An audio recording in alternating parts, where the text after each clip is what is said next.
Yeah, baby. What's that?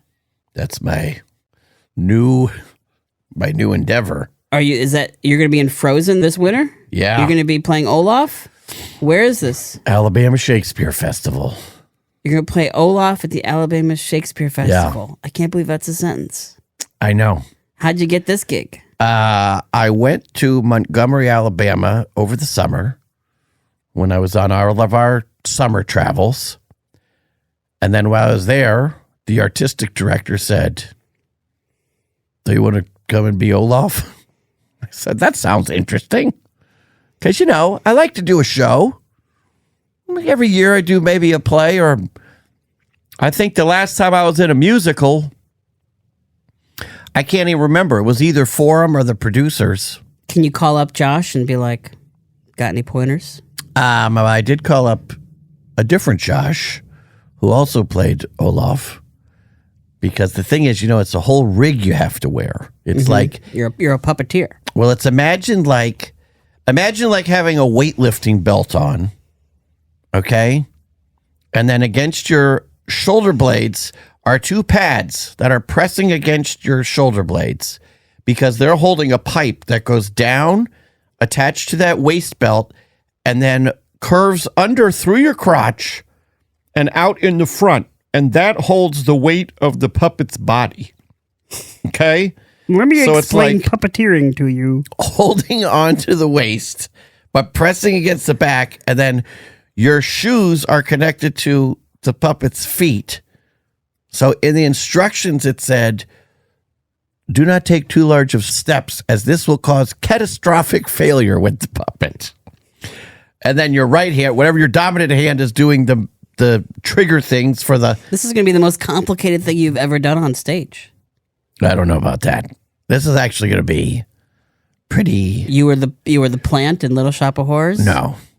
What tops puppeteering Olaf?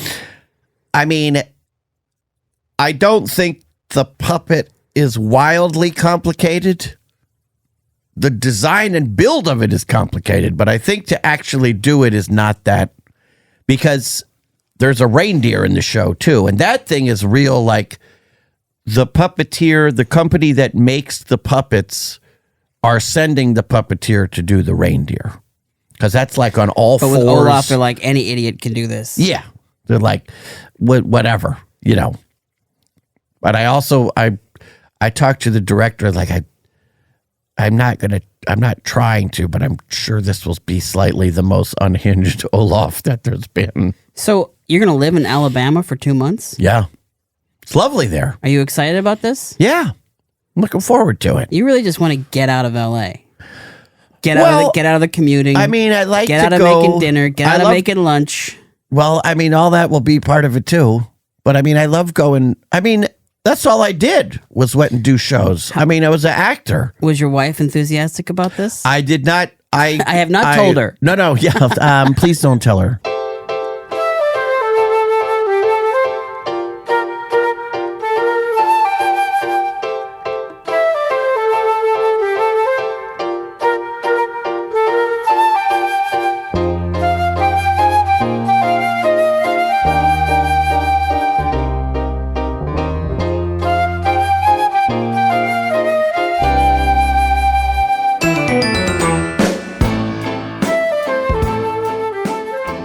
She said, "Oh, you have to go do it." Oh, because she was like, "Well, I mean, I married an actor. I know.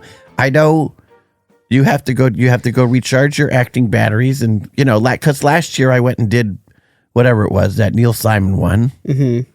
And this is a little bit longer, but the upside of this is it will be, I go there, I start on November 4th, and then I'm not done till January 4th. What about the holidays? I won't be there. I will be performing Olaf Christmas Day. I have Thanksgiving Day and I have Christmas Day off. Are you going to fly home for these No, things? there's no time. They're going to fly to you. No. Separate. Yeah. Okay. But the good thing is Thanksgiving, school's off for a week or whatever the hell it is. So they'll be at her parents' house. So that's like one whole week. She won't have to worry about doing everything by herself.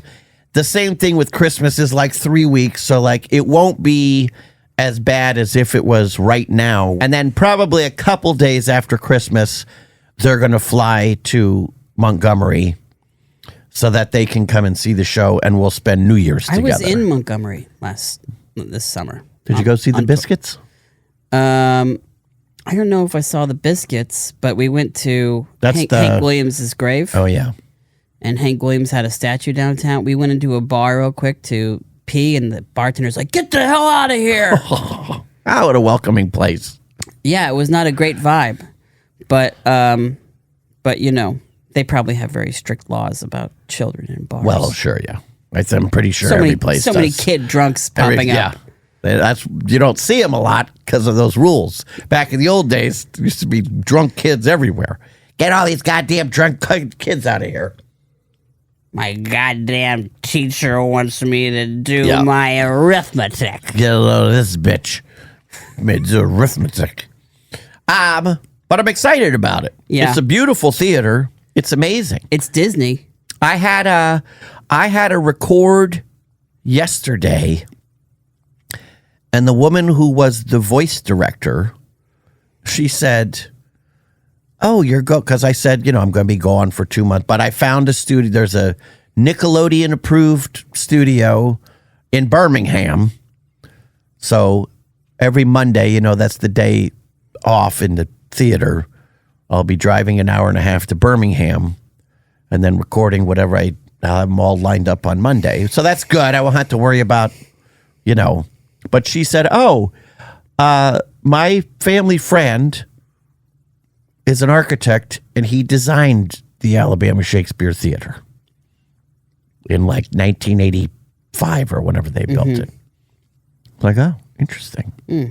And I sent a text because I'm good friends with Billy Lopez, who's a great guy who did a show, Welcome to the Wayne, because they were big Aqua Teen fans growing up. I auditioned for that. Did you get it? No. Oh, well, he's big. They're big Aqua Teen fans, but his brother, wrote all the music for Frozen. Because I've done a couple things with him before, Bobby. But they, I told him, I said, "You're not going to believe what I'm doing in November. I'm going to be Olaf. I'm going to be singing." He's the guy who wrote the songs. Yeah. His brother. Yeah. Billy did not write the songs, but his brother. You told the brother this. I told both of them. Told both of them at the same time. You're like, "Please make a video, even though it's illegal." I'm like, just wait. But that should have put me in the first place. I'll cut it out. Get some of those. What's that? That you're going to make a video. Oh. No, I'm not going to. I'm here to state I'm not. Ah, I see. I mean, they don't care. At this point, you think Disney... I mean, you don't make a video of the show. I don't know what the hell they... But I'm looking forward to it. It'll be fun. Yeah. I'm a little nervous.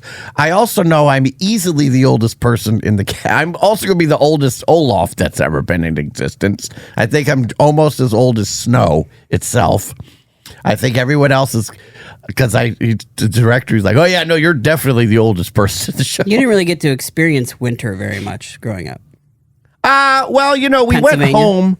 Yeah, we were always home we were always there for Christmas.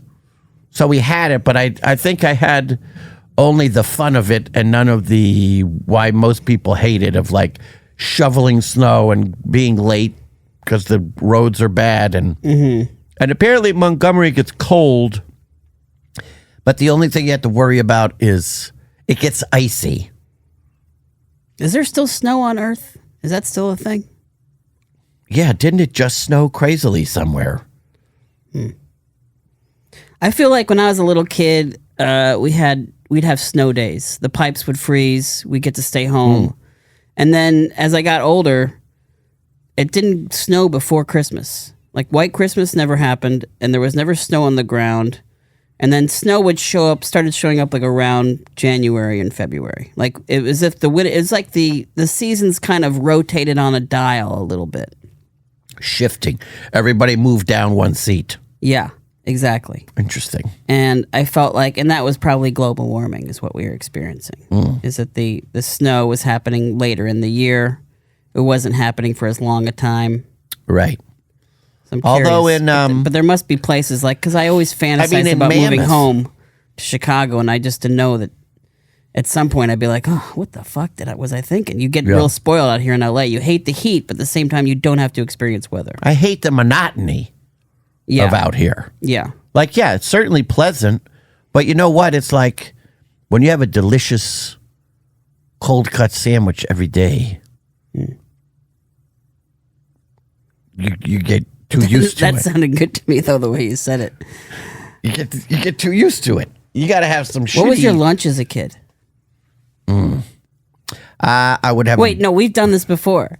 I know what it is. It's like salami and mustard. That's right. That's a good one. Sorry I asked. Salami sandwich. I used to love the bologna sandwich. I'd have that sometimes. Have every day, and you'd have a Coke and a bag of Fritos and a brown paper bag. Yeah. Wonder Bread, one slice of bologna, sometimes one slice of American cheese, mustard, and then you put the potato chips on when it was time to eat. So you had the crunch. You like crunch in your sandwich? Oh, yeah. When you eat a burrito, do you slip a nacho into the burrito? I just started doing this, and it's changed my life. I don't have a lot of burritos, but I have been making the last couple of times. I made some chicken salad, and I put them in one of those carb tortilla wraps. But I put some tortilla chips. I'm on the cusp of becoming a big chicken salad fan because I think I've figured out the ingredients. I got a great recipe. Chicken, yes, celery, that's always a good one. Yes, chicken, celery, mayo. Yeah. And then what else? Some spices. I don't know about the dill. I don't like dill in anything. Okay, then don't put dill in there. I won't put dill in there. You should put a little Dijon mustard. You don't like mustard? We've been through this. It's been too. You look at me with such disgust whenever this comes up. You're you're having a good time, and then I say I don't like mustard, and you're like, well, here's something. Why do I even know you? I mean, you could put sriracha in. You could sriracha put mayo. some salsa or something. I like that. And so you have the celery in there just for the crunch. Yes, you could put onion. Do you like onion? I love red onion. Okay, you could put red onion in there. You like raw white onion? Yeah. Will you put that on your burger? Oh yeah. Burger with me? That's what it is. Burger? Mm-hmm. Thick slice raw white onion. Mustard, that's it. Fantastic. Why do you like the raw white onion? You don't like the crisp. You don't like the grilled onion. I like grilled onions too, but I like that plain raw white onion. I like the crisp of it, the freshness. Did you have any moments of weakness this summer? What do you mean? I did 2 pounds of cocaine. In a moment of weakness. In a moment of weakness, I had a 2-week cocaine bender. No, with food. I mean, I would say every day there's some moment of weakness. It's not like suddenly like... Well, see, my thing is that I start on my tour... Now, but wait a minute. We're not through with this chicken salad sandwich. Sorry, please continue. How do you feel about grapes? God, you're putting grapes in your chicken salad? Yeah. For sweetness. And a little bit of crisp. You could also put walnuts in there. Grapes do have a snap. I would put the walnuts in. You could also put sliced almonds. I haven't gotten to the point where I can put fruit in the salad. You're missing out, no matter what kind of salad it is. You like mayonnaise. It's veggie time. Mixing veggies and fruits together. It's delicious. It's an abomination. Listen, you know what an abomination is? A guy that don't like mustard. That's an abomination. How dare you? Yeah, come on. I'm going to challenge you to a fight in Harlem. Try it in there. That's what Abomination and Hulk had a fight in Harlem in the Marvel movies. Who's Abomination? Tim. No. The character. I don't know. Just a man? I don't know his name, but yeah, he became a monster. He became an abomination. Was he like a Hulk? He was like a Hulk, but he has like he has some like fish fins on him. Jesus. Does sound like an abomination. Yeah. It's like a ripped creature from the Black Lagoon. He's like a swordfish. My grandpa had a stuffed swordfish over his fireplace. Every time we came into the grandpa's house, the first thing you'd see is the stuffed swordfish over the fireplace. I always wanted one of those. By the way, they're not stuffed, they're mounted. found this out. Although, the shitty thing of the fish ones are, they're nothing. It's just the eyes. They take a mold. And then just make a cast of it or something. I think it was made of wood. Yeah, that could be. Like a mammal, they take the skin off and then they do a sculpture of it and put the skin on it. It's not like the bones and shit in there. Mm-hmm. But the fish, they don't even do that. It's I don't know what the process is, but they don't. I think maybe if it's a little one, like a bass or something, but those big, it's they take a mold and then they just, maybe I put the teeth in if it's a shark or one of those, but very disappointing. Yeah. But anyway, I always wanted a swordfish and always wanted a moose head. Now they make those fake ones. But you want an animatronic moose head. Let's be real. Not to get too theme parky, I was biting my lip so hard, blood was almost coming down when I found out my friend Roger, he's like, oh, I got it pretty exciting. I'm taking my girlfriend to Disney World this summer, and she doesn't know I'm taking the whole family, got the VIP tour, all that stuff. He goes, and she doesn't know it yet, and don't tell anybody. He goes, but I'm the voice of the deer in the New Country Bear Jamboree. And I was like, what? And he goes, do you know what that is? And I was like, shut your fucking mouth right now. You don't even deserve. How dare you? How dare you even ask me that question? Like it was a soap opera. You don't deserve to be on that wall, sir. He's great. He's not the moose, and he's not He's no moose, but he's good. No, he's not the moose, and he's not the buffalo. He's the deer. Mm-hmm. But yeah, he's great. Yeah. And I had been on it once before. I knew this. And then I went on it again during our summer travels. I was like, oh, yeah, great job. Couldn't be happier. Everybody has to do this. All comes from somewhere. It's all human sourced. Yeah. He's also Sonic the Hedgehog. That's his big. And I think he's his big video game, maybe Assassin's Creed or one of those. He's one of the dudes. Yeah. But he's unlike a lot of animation people I know. He's also very active on the other side of the new Domino's pizza coming at you for $5.99. He does all the regular commercial stuff. You know that Dave Willis used to record VO like that? When I worked in Atlanta, he would do that. He would record McDonald's commercials. Mm-hmm. And he would be like, don't tell anybody. And I was like, why do you need a second job? You've got the best job there is. You've got your own show. You're voicing two characters. How could you be in want of anything? But then I didn't quite understand that Turner wasn't really doling out the cash. Right. But and also, if you can get it, I remember I auditioned for some show that I still don't even understand what the hell it was on. It was called Tom the Cat or something. And then Dave was like, oh yeah, I was on that show. I'm like, why are you taking jobs from us, the regular workers of show business? Mm-hmm. And whoever he was supposed to be the landlord or something. Spoiler alert, it was Carl's voice. No question. All the shit he gives Turns me out about Dave's range is just Meatwad and Carl. Well, I was thinking about this the other day, not to get too Adult Swimmy. People are just waiting for us to get Adult Dave Swimmy. is excellent at doing voices. So what I was thinking about was I was recording a show, and one of the guys on the show does voices on it. And a lot of shows, people do voices on their own shows. However, it doesn't necessarily mean that they do good they do voices well. I get it why they're doing it, because they can. But a lot of people shouldn't. Mm-hmm. Let the professionals, and by that I mean the professional voiceover people. But what I was thinking about with Adult Swim is Dave is exceptionally good at them and arrange and everything. And so is Brendan. Those guys are, there's other people too. I'm not saying everyone else who does it is terrible. But I was just thinking how many different things they do. and how good they are. What does Brendan do now?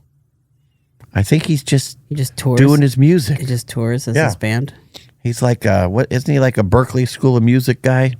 He went to either that one or whatever that big one in he went to a school, Boston Conservatory of Music. Like a serious and anybody who's seen him play it's clear. Yeah.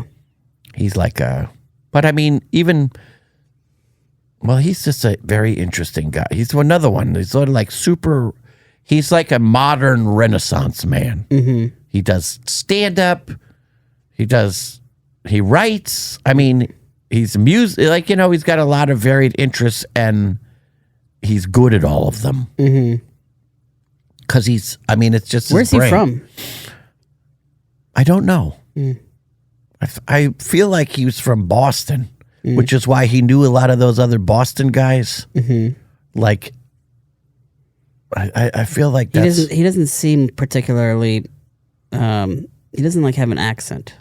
No, he doesn't sound like he comes from Boston. No, but I feel like a lot of people don't. Yeah, I loved home movies. Yep. That was like my favorite thing when we first started.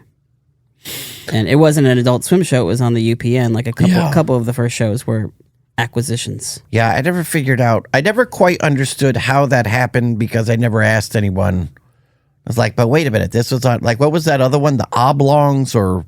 Mission Hill, Oblongs, and Home Movies. And I think they were all from. I don't know if they showed Dr. Katz I think that's a Viacom thing. Dr. Katz was. I love Dr. Katz. I always watched Dr. Katz, but it was on Comedy Central. It was made, I think the same animation company made both. Squiggle Vision. Squiggle Vision. Yeah. Yeah, I used to love that. I used to love The Critic. I didn't get too into The Critic, but I love that era of MTV and Comedy Central and Viacom Entertainment that was so like stand-up based. They had so much stand-up on these channels in the, remember in the that, 90s. I mean, Comedy Central used to be like nothing but... I don't even know if Comedy Central exists anymore, but what it used to be... I don't know that either. Like, it used to just... be almost nothing but they used to have it on MTV too, and I remember I had a friend when we'd be channel surfing, which is what they used to call it back in the day, kids. But we'd be channel surfing at any time. We'd land on stand up. He'd be like, "Stop, let's listen, let's watch this, let's watch the stand up." And there was so much of it too. I feel like I don't know who any stand ups are because I don't watch YouTube. Yeah. Or the things I watch on YouTube, they don't, because they basically tell you what you're going to watch. Like, oh, if you like that Indonesian street food video, here's 40 more. Mm-hmm. So I watched nothing but Indonesian street food. I watched some German lady today make a suitcase out of 2 milk crates. Because clearly I watched some maker. I had DIY in a search, so now I got this shit showed up this morning. But, I knew all the stand-ups because I would watch Comedy Central or HBO, and they'd always have like the young people's ones, the new with 4 new young comedians that were up and coming. And now, like, I don't think any regular television that much is devoted to those. There's like Netflix specials. You watch TikTok and yeah, and that's how you see it. But also then it's all like also I can't figure out. Some people, they say they're like a TikTok comedian, but they're not really a comedian. That doesn't. I'm not saying they're not funny, but like some guy doing a sketch in his closet, throwing a mop on his head and pretending he's his Boston Southie mom. Yeah. Some way you say like, my mom reacting to our new puppy. I'm really curious. It's not a stand-up I'm really act. curious to see like what happens to all these people. It's already happened to them. All the gamers, all the people who make short videos, and there are obviously some people that like break through and become big things, but I always feel like there's like a disconnect between what's happening online and who really actually becomes successful in like in the long run. Some comedians use these social media platforms to really, pack arenas. It's a marketing it tool. eventually becomes like you're packing arenas, but that happens to like 5 people. Yeah. And then there's just also, millions of people where it doesn't happen. I'm like, what's going to happen to gamers who have spent their lives gaming? And I thought, well, they probably won't have to worry about it because they'll be millionaires and they could just live off the millions that they made. Porn stars, gamers, all these people that are like really cashing in right now. Like they'll be able to like live off the money they've made now and they won't ever have to work again. But that also might be kind of boring. Well, I mean, or if they're smart about it. I mean, you could give an 18-year-old kid $5 million. Do you think the first thing he's going to go is Roth IRA? Like, no, I'm buying a solid gold car and I'm getting Bitcoin. There's stupid stuff like that, but I do see some people like buy parking garages or buy gas absolutely. stations, and I'm like, well, this is a different breed of. This is a new generation. That's great. That's making I feel smart like moves. I used to watch this guy all the time. He just ate food in Japan. He lived in Tokyo or whatever. And he would go, and I was like, he popped up in my feed the other day. And I saw now, he's like at the level where he's got, I don't know, let's say 12,000 views on a video. And then I started scrolling through all his videos and looking at 5 years ago, he was getting 700,000 views. Yeah. Which at a point became, I'm sure, his dominant income. But I feel like there's a lot of those guys. Like, look at that guy. Remember that little guy? Gary Coleman, Littler. Emmanuel Lewis, Littler. the Smurfs. Bingo. He did his name was just like Fred. Like his character was Fred. Yeah. And he had like a Nickelodeon He had a show. Nickelodeon show. I think maybe even did a Fred movie. Yeah. Where the fuck's Fred? There was a He's show. gone. There was a thing that we always used to watch, like Ryan's toy review. Yes, right, right. The title was like infuriating. Yeah. It was like Ryan Toys review. He had a line of toys. I think still now you can get bargain basement Ryan's toys at Target. Yeah. But like he's in college. Ryan's now 17 years old. He got a full mustache. And his basically also though his parents just like that wasn't Ryan going. That wasn't Ryan setting Mama, up a tripod. Dada, I would love to review these toys for our YouTube channel. No. But where's that kid? I can't imagine what's going through these kids' heads. Like if they're like their entertainment and their family is depending upon them for millions of dollars. Well, there's got to be some point where they're alone and quiet and they're like, I'm trapped. Oh yeah, there's got to be. I mean, I've seen a couple and I find them revolting. Talk about abominations.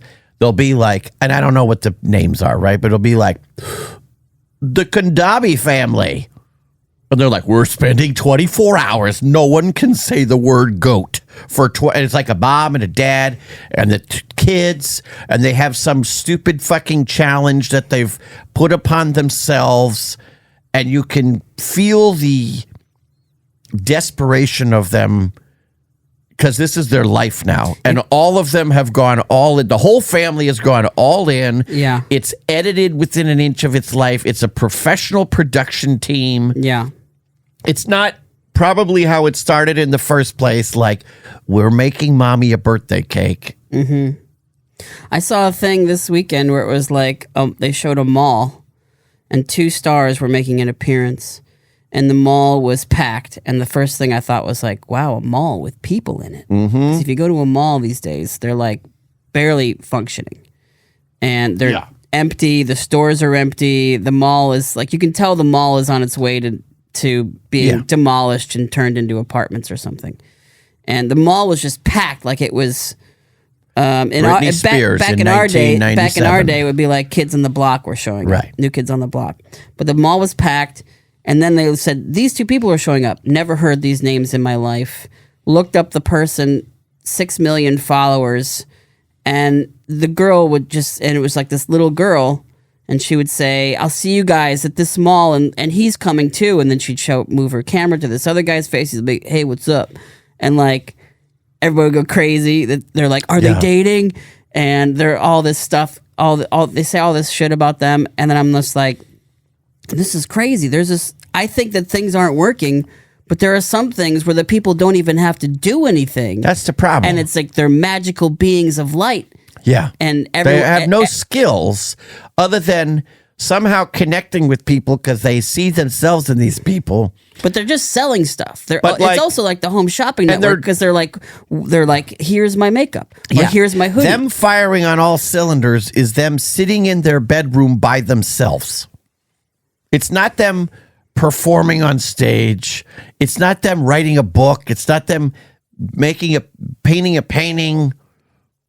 It's like, hey guys, every day just go, hey guys, got my Ultra Beauty haul. Let's go through it. Yeah. And luckily, the school my daughter goes to now is zero tolerance on any device. Now they have a computer. Conan O'Brien said that once in an interview. He's like, my kids go to a school and they're not allowed to be on devices, but they can watch one show. And my son chose The Simpsons, and so he was really proud of this because he wrote on the show. And I was like, oh man, that's crazy. But you know, that's because the son also looked up what show has the most episodes. Yeah. 2,000 episodes. I'm going to watch The Simpsons. But that's crazy to take that stuff away from a kid these days. It's also good, but it's also it's a crazy thing to take that away. Well, they said they found at the school like everyone interacts with each other a lot more. Mm-hmm. And also, you know, she goes to a school with a lot of different grades at it. It's 6th through 12th. That's a lot of grades. Yeah. You know, but she said, they found in the 2 years or 3 years they started doing it, like, oh, everybody actually like talks with each other in between class. It's not just 80 kids sitting at tables at lunchtime just looking at their screens, even if they are talking to each other. Well, I hear that I'm seeing, and we just saw it in a show where everyone gives their phones to the teacher or they check in their phones. And I saw one thing online where kids got their phones put in some sort of magnetized pouch. Like those Dave Chappelle bags. Yeah, and then they magnetize their phone in a pouch, and then at the end they can like unlock their. It's like a security measure at a retail store, where it's like they got to remove the magnetized lock at the end of the day, and they get to look at their phone again. That's what they were doing those at. Wasn't it Dave Chappelle who was the first big guy who did that? Yeah, people. You had to like put it in a little bag. And then you couldn't take it out till... And I had this feeling last weekend when I had some performances last weekend, and people were... I did my first song. People lifted their phones at me, but they had the flashes on accident. I assume on accident. Yeah. But I was like... And I got blinded, and I messed up my lyrics. And I'm like, I'm going to start the show over. Let's turn off the flashes, guys. Let's... And I've been doing this so long. I remember people used to have flip phones at my concerts. And then it became phones. And then there was a period where I was like outraged as an egomaniacal person where I'm just like, no, you can't look at your phone. You must be focused on me. Right. And now I'm at the point where I'm just like, well, it's a really huge social faux pas to tell someone to do anything. This is how they relax, is that they are scrolling and one of their ears is listening to you and one of their ears... background music. Yes. But in the front row, they all had their phones and they were watching the show through their phones, even though I was 2 feet away. And I was like, oh, I'm helping you create content. They were watching what they were filming. Yes, they're watching the show through the phone. Here's my thing. Okay, so let's just say... that's everything now. I mean, you look at a concert, it's all phones. No, of course. But like, let's just say there are 100 people in your audience, okay? And they're all filming it. Let's say 90 of them are filming it. Then let's say, how many of those 90 people do you think post something from what they filmed? Well, that's the thing is like, you're not going to be getting a lot of likes from me. I mean, I'm not even talking about what they're going to get. The mall with the ultra makeup. You're jumping 2 extra steps. I'm saying of those 90 people who filmed 25% of your concert, how many of them do you think are going to put something up? I don't know. You think half of them? I don't get tagged much. But I think they probably do that because they don't want to... They have social anxiety? Maybe. Or they don't want to think you're stealing I was that kid in college. I was recording the punk bands with this giant camera. But that's a different thing. I was hiding behind the camera. I mean, I had this camera up at family events and at Thanksgiving dinner, and I was like constantly filming But everybody. I feel like that's a totally different thing from what this stuff is. I'm just saying these people, I feel like they feel they got to film it, but then ultimately most of them don't really want to do anything with it. They just it's like me and taking photos. I take a billion photos. I got news for you about this. I don't do this. anything with these photos. I got news for you about this. I'm going to keep talking. I got to find this thing. I don't remember what the hell it's called. It doesn't really matter. Dana's opened his phone and he's now I think it's searching for called something. Aura. No, that's not it. That's a chat books. You know what this is? No. Are you doing an ad for chat books right now? No. For chat books rivals to come and sponsor us. But I pay a monthly fee, whatever, like $7 to $12. That's all they want. But you do this 10 times, 20 times. I got who knows how much I'm paying, my bills are every month. I got so many things that only cost $8. But here's the thing. Every month, I get a hardbound printed book of my photos. Yeah, but I don't trust them to figure out what's good and what's bad. No. I don't trust them. I put them in. That's a lot of work. It's not as much as you'd think. Yeah, we have it. It's, Shutterfly. It's nothing new. I know it's not anything new. Things. Yeah, I used to have one, but I got it again. Yeah. And I love it. Well, because what it's also now is I go through with the idea of like, okay, I'm going to put 2 pictures from when I was in the Des Moines GalaxyCon, and I'll put 2 things of, this when we went to the whatever this concert was. But do you get the same thrill from these books as we used to get from photo albums I'll tell you what. As kids? I mean, I'm the kid who loved to sit down and with the photo album, look at every picture. I'm the only kid in my family who give a fuck about these photo albums. I do. I don't in the immediate. But the reason I did this is because I found some from like 5 or 7 years ago. And I was like, oh, I got to start doing these again because they're awesome. And I don't do it every month. I do it every other month. So I'm doing 6 a year. But also I noticed when I had them all out, my daughter loves looking at them. Your photo albums, or are these the photo-made books? These photo-made books. Because I haven't had a photo album in earnest that I made. Even when I would take trips, I would make a photo book. I wouldn't make a real album because I love this about the past. They take out the camera, they take one picture, put the camera down. Yeah. It's like when you had a birthday. Whereas I take pictures now, and it's like, oh, I'm gonna take 10 pictures, and I'll figure out which one of these 10 pictures is good. But back in the day, my mom was just like, everybody look, smile, flash. We're all blinded, and then it goes in a photo album. Yeah. I think this episode has just been about bitching about how.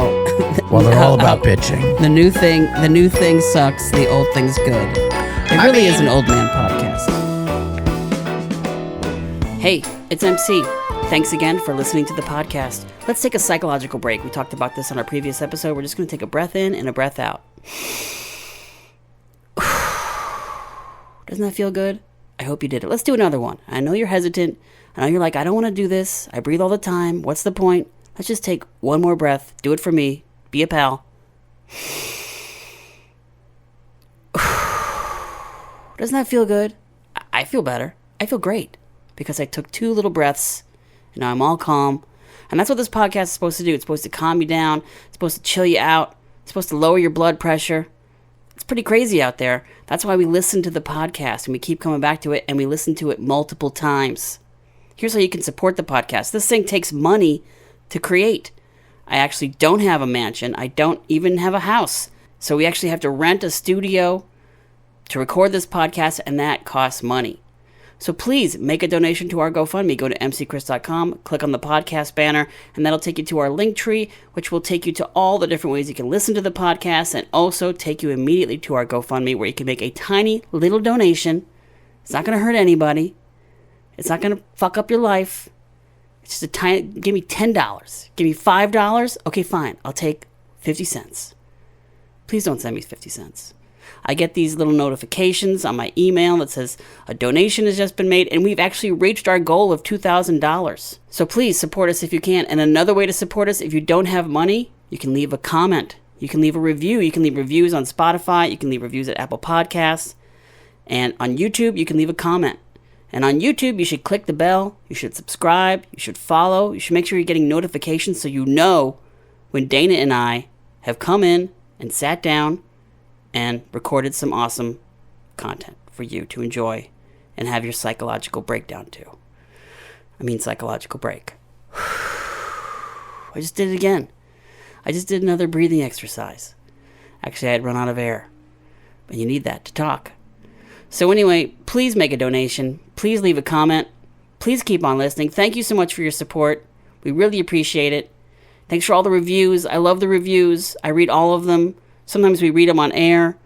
We'll read your crazy internet name. Sometimes I take pictures of them. I send them to Dana. I take pictures of all kinds of stuff and I send it to Dana. And he's always like, why are you sending me a picture of your hamburger? And I'm like, look at it. Look at it, Dana. It's beautiful. And he'll be like, leave me alone. So don't forget to make a donation, leave a review, follow us on Spotify and Apple Podcasts and on YouTube. Don't forget to click the bell. Don't forget to turn your notifications on so you know when a new podcast happens. We love you. We appreciate you. I hope this helps. Let's get back to the podcast. I like the news. I mean, I like that I love that I have my camera everywhere I go. I have this thing in my pocket. This is something that Batman would have. This is like something that Batman It's like Star Trek. Yeah. It's the decoders. It's a futuristic thing. I can take a picture. I can call somebody. Every time I use the flashlight, I can get my mail. I feel so bad for the flashlight people. Well, they're idiots. They need to just figure it out already. Right. I got some goddamn thing, or the alarm clock people. There's like an automation thing you can do on Remember this. The alarm clock, the stained wood alarm clock with the sandwood. The stained wood, but it would be plastic, but it was supposed to look like stained wood, and it would have this. Oh yeah. I love. I miss the abrasive. Those little flip. My dad had the flip. Yeah, I love those ones. And it would have like this weird piece of metal that stuck out the back, and he would like. I don't know, that he'd pull it out to make the alarm work. Yeah. Because it would let that contact My go. dad used to get calls. He had a beeper. And he used to get calls in the middle of the night. And he'd like have to shower, put on a suit, and go deal with like trading floor issues. In Hong Kong or something. Sometimes it would be another country, but sometimes it was like the trading floor is flooded and you've got to come here right now. And he was like a paramedic almost. He was but he wore a suit. Finance there. He was managing the actual floor. Yeah. Like we need the Operation. computers I think they are call it down. operations. Yeah, okay. But yeah. So he would have to wake up in the middle of the night. We thought his beeper was so cool because beeper was like something that you only saw on Miami Vice. Yeah, my Uncle Vince had one of those. He was a doctor. He was a baby doctor. So, so you're having their baby. You got to get, and it was like real long and skinny. Like, what is that?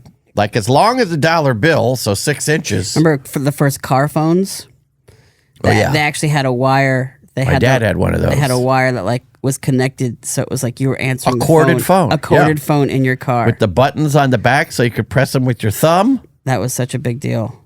CD player in the car was a big deal. And then he had that brick 80s, the one that could travel, the cell phone that was like cream colored. My oldest brother had a fuzzbuster.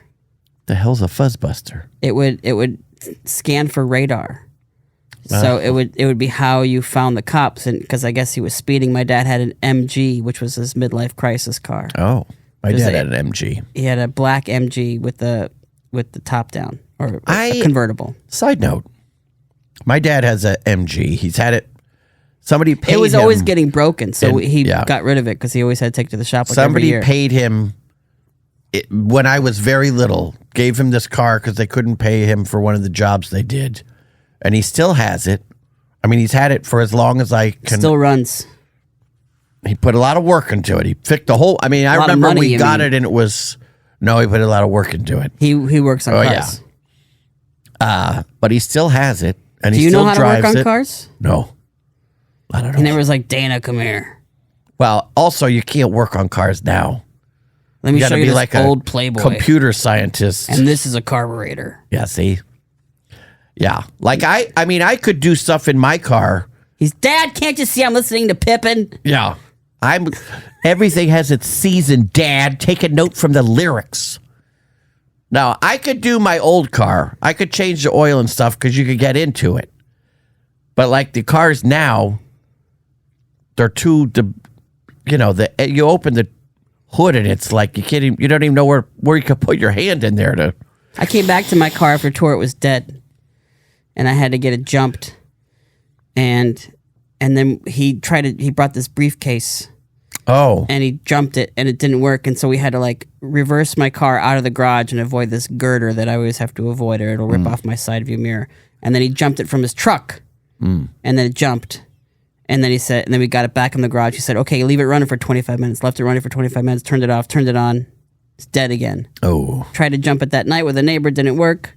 Then I had to call roadside assistance the next day and have them come and jump it again. They jumped it, took it to the dealership, and then just driving to the dealership woke my car Was up. enough, yeah. Yeah, and then the dealership was like, we can't get you a new battery because it's not failing to not start. Oh. But yeah, I don't know what I had one of those. Is. I still have it. Probably what that guy tried for the first time. It's like a little box. No, it was like a briefcase. It was yeah, like, it was I like have this. a little thing that's like, I don't know, the size of like a tall boy beer can that is just for jumping the battery. Yeah. And it's amazing because it plugs in, so it charges up, it holds its charge. It's like what the guy used to come at the drive-in movie theater if your car died. I took the car to the dealership and then they gave it to me. They said nothing's wrong with it, but then the window was broken. And you automatically do the window, it would go up and then it would come back down a little bit. Whoops. And so then I had to bring it back to the dealership. And I said, you guys broke the car. And they're like, we didn't do nothing. And I'm like, okay, don't gaslight me. Yeah, that's like my plumber. Well, a plumber changed. And by the way, my gas light's broken. Well, they're gaslighting you. You're going to have to buy a new gas light. Let me laugh at my own joke. But I remember when at C-Lab, they gave me a car. C-Lab, they did everything for me. They gave me an apartment, gave me a car. How were they doing this? They had no money. They had everything was cheap as fuck. But they gave me a lemon, or they got me a lemon. We went out to the Bumblefuck, Georgia, and they got me a lemon. And this thing was like just a mess. Just like smoke coming out of it. Oh. It was like something the Muppets would drive. And which Muppet? Because that's a big. Like, is it the Oscar the Grouch? Eagle kind of a is vehicle? it the Oscar the Grouch sloppy jalopy, or is it like I a Miss love Piggy? all the Muppet vehicles. They're as great as the Muppets. Yeah, there really should be. I saw a Studebaker that somebody had bought and Dragon Con, and they painted the Muppet movie rainbow decal to make it hide in front of the poster. That's great. And but yeah, I love the Muppet vehicles. But yeah, this thing was a mess, and then it just died on the way to William Street one day. But it was stick shift, so Matt had to teach me how to drive stick shift. Right. And if you remember, Atlanta is like this really kind of hilly place. So I would just I was always in neutral, just careening down the hill, not using gas, and then hitting it at the bottom of the hill when I needed just to have a little bit of gas. But it was like starting on an uphill. It was like I was skateboarding. Yeah, there'd be times where I would be going uphill and I'd be scared to death, just thinking we're not going to make it. It's that first when the car in front of you starts to pull away and you got to get the clutch in to go forward, but you don't want to roll back far enough that you hit the car behind you. Have you had a manual car in your life? Oh yeah, yeah. I've had. My first car was not manual. My second car was stick. My third car was stick shift. Do you like it? Did you like it? Yeah. I did. It's a little hairy sometimes. I had a stick shift it's Volvo. It's a masculine experience. You feel like a badass a little bit. You're like Goggles Paisano from Flintstones. Yeah. Definitely. I mean, it's more interesting to drive. Yeah. But also, it's much nicer to drive it on, especially on a long trip or a lot. It would be a real pain in the ass in where we live here, all this bumper to bumper traffic and stuff. Mm-hmm. That's a pain in the ass. Do they still make cars that way? Yeah. Especially, I mean, do they do that with like Lamborghinis and Ferraris? I don't think you can get an automatic Ferrari. No.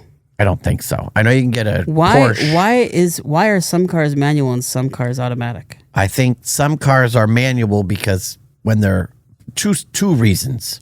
Manual cars are cheaper. I mean, you get a lot of manual cars in Europe. That's why I was driving a manual car. Asia. I wonder if Emmanuel Lewis drives a manual car. Well, any car he drives is a manual car. Just by nature. I imagine him driving one of those tiny little cars you see in the parades that the Shriners Shriners guys would drive with the fezzes. Those are probably all stick shift. Imagine Emmanuel Lewis like jacks one of these cars and he's just driving the fez guy's running after him. He's like, "Give me back my..." Well, by running. Those fez guys were pretty fat. Yeah. The Zelza Shrine Temple is running behind him. What were those guys? I'll tell you. Every Shriner you've ever seen in your life is a Mason. That is a subsect. So they were actually forming kind of like crop circles in their patterns. They were like worshiping. Shriners are like Baphomet or whatever the Satan what do they call them? Shriners are, amongst other things, Shriners are like the charitable visual section of the Masons. Like you have to be a Mason to get in the Shriners. They're subsects. And they do like children's hospital, and that's why they're always in parades. They got their crazy fezzes. That's like... And these guys are always ancient. Yeah, because you've had to be a Mason before you can even be a Shriner. So someday, if I'm lucky, I get to be in the little car. That's with right. With the funny hat. With the funny hat. Yep. Learn your formations, doing the I know Grunkle eights. Stan wore the fez. Yep. And it makes me... Have you watched all of Gravity Falls? No. I wonder if they were alluding to the fact that Grunkle Stan was a Mason. Well, I think it doesn't hurt because it's all about conspiracy and... Yeah. I just watched the... What is the Mason conspiracy? Well, that they rule the world. Yeah. Every powerful, like every president... That must make the Jews awful mad. Yeah. It makes everybody mad. You know, the whole conspiracy is all those... Because in the real old days, all those other weird secret societies like that, as above, so below, you know, all the... Like a lot during the 1800s, a lot of those like... city leaders and city founders were all part of the, you know, the above boards is the Chamber of Commerce, the back room. It's like that joke on The Simpsons when it's like Count Chocula and Mr. Burns, and that they're just deciding what's going to happen for the next 15 they years. Just had like a couch cushion wrapped around their heads. Yes, right. Yeah, because if they did the fez, they would have been arrested or sued or something. Yeah. Well, I wonder, I feel bad that we talked too much about shitty little TikTokers and YouTube people when we could have been talking about Mesa conspiracy theories. We only need something for next time. That's the hook. That's the hook? Yeah. Oh, yeah. We're there. That's really the hook. So, but we barely talked about Disney theme parks, so those guys should be happy. Again. And this was practically a zero masturbation. This was practically a masturbation-free zone. But we did talk about Muppet vehicles for a second. Just for a second, but we got right back out of it. The Count had a vehicle. This is all Follow That Bird. But yeah. What was the Count's called? Because when they kept going to the play, I'd be like, the Sloppy Jalopy is on Highway 48. Follow That Bird's a good movie. It's a fantastic movie. The Dodos? Waylon Jennings, for Christ's sake. The real, sorry, no offense, the original Waylon. Also Waylon Flowers Bert and Ernie and had Madam. a biplane? Yeah. Yeah. Did they have a different vehicle on Sesame Street? I don't know that they had a vehicle on Sesame Street.